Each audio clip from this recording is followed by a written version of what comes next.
وضع ریاست جو ہے جو حکومت ہے وہ قوانین وضع کرتی ہے، قوانین نافذ کرتی ہے اور ان کی پابندی کرنا احترام قانون کہلاتا ہے۔ قانون معاشرے میں نظم و ضبط قائم رکھنے کے لیے بنایا جاتا ہے تاکہ ہر شخص مقررہ حدود کے اندر رہ کر اپنے وسائل سے فائدہ اٹھائے اور ملک کی ترقی کے لیے کام کرے۔ اللہ تعالیٰ نے دنیا میں مختلف پیغمبر اور نبی بھیجے تاکہ انسانوں کو زندگی گزارنے کا بہترین نظام دیا جائے اور انہیں قاعدے اور قوانین کے مطابق زندگی بسر کرنے کا عادی بنایا جائے۔ نظم و ضبط اچھی زندگی گزارنے کی بنیادی شرط ہے۔ اللہ تعالیٰ نے نظم و ضبط کے قیام اور احترام قانون کا حکم قرآن مجید میں دیا۔ ترجمہ: اے ایمان والو، اللہ کی اطاعت کرو اور اس کے رسول خاتم النبیین صلی اللہ علیہ وسلم اور ان کی جو تم میں سے صاحب اقتدار ہیں، یعنی جو حکومت کہ جن کو حکومت کی بھاگ دوڑ دی جائے۔ معاشرتی جرائم، سرکشی، نظم و ضبط کا درہم برہم ہونا، فساد اور بے امنی سب قانون کی خلاف ورزی کا نتیجہ ہیں۔ اللہ تعالیٰ ایسے لوگوں کو پسند نہیں کرتا جو زمین میں فساد پھیلاتے ہیں یا فساد پھیلنے کا ذریعہ بنتے ہیں۔ ارشاد باری تعالیٰ ہے۔ ترجمہ: بے شک اللہ فساد کرنے والوں کو پسند نہیں فرماتا۔ اس میں سے بچوں آپ چاہیں تو اس آیت کا ترجمہ لکھ لیں یا پھر اوپر والی آیت کا ترجمہ لکھیں۔ اچھا، یہ ہے ہمارے لانگ کویسچن نمبر 1 کا جواب، یہاں تک ہے۔ کویسچن نمبر 2 ہے تفصیلی سوالوں میں سے احترام قانون کے بارے میں اسوہ حسنہ سے مثالیں بیان کریں۔ اس کا جواب بچوں یہاں سے ہے۔ اسوہ حسنہ، نبی کریم خاتم النبیین صلی اللہ علیہ وسلم کی تعلیمات کے مطابق قانون کی نظر میں سب برابر ہیں۔ ایک مرتبہ بنو مخرج کی ایک عورت نے چوری کی۔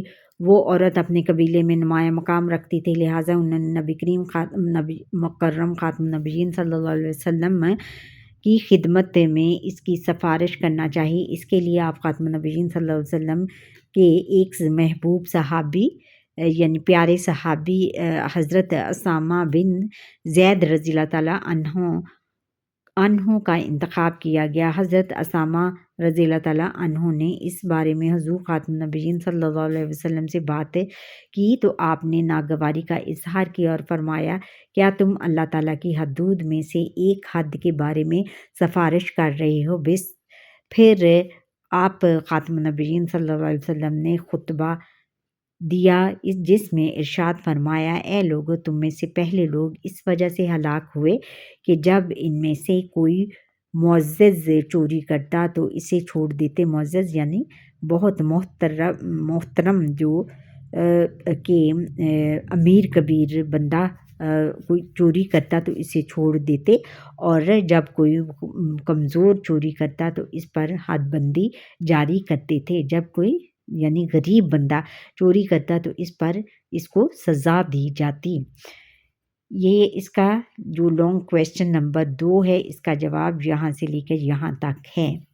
تو پھر سرگرمیاں ہیں، یہ آپ کے استاد محترم آپ نے خود مل کر یہ کرنی ہے کہ کائنات میں نظم و ضبط کے متعلق اور قرآنی آیات مع ترجمہ چارٹ پر لکھ کر کمرہ جماعت میں آویزاں کریں، اور پھر طلبہ کتاب کے متن کے علاوہ نظام کائنات اور اسلامی عبادات کے نظم و ضبط کی دیگر مثالیں تلاش کر کے جماعت میں سنائیں۔ یہ آپ انٹرنیٹ سے یا کسی بھی اخبار رسالے سے تلاش کر کے ایک دوسرے کے ساتھ ڈسکس کر سکتے ہیں، اور طلبہ جائزہ لیں کہ وہ اپنی روزمرہ زندگی، گھر، اسکول، محلہ، کھیل کا میدان، عوامی مقامات وغیرہ میں کس طرح نظم و ضبط پر عمل کر سکتے ہیں۔ پھر برائے اساتذہ اسلامی نظام تعلیم میں نظم و ضبط کی اہمیت پر چند مزید مثالیں پیش کریں۔ طلباء کے سامنے ملکی قوانین، ٹریفک قوانین، امن عامہ وغیرہ کے فوائد پر اظہار خیال کریں۔ یہ آپ کے استاد محترم آپ کے ساتھ کریں۔ اچھا بچوں، یہ تھا ہمارا آج کا لیسن۔ آپ کو یہ لیسن میرا کیسا لگا کمنٹ کریں، بیل آئیکن پر کلک کریں تاکہ ہر آنے والا لیسن میرا آپ تک پہنچ سکے، اور سبسکرائب ضرور کریں، اور میرا پورا لیسن دیکھا کریں اور اس میں جانا کریں کہ کیا کہا ہے۔ اللہ حافظ۔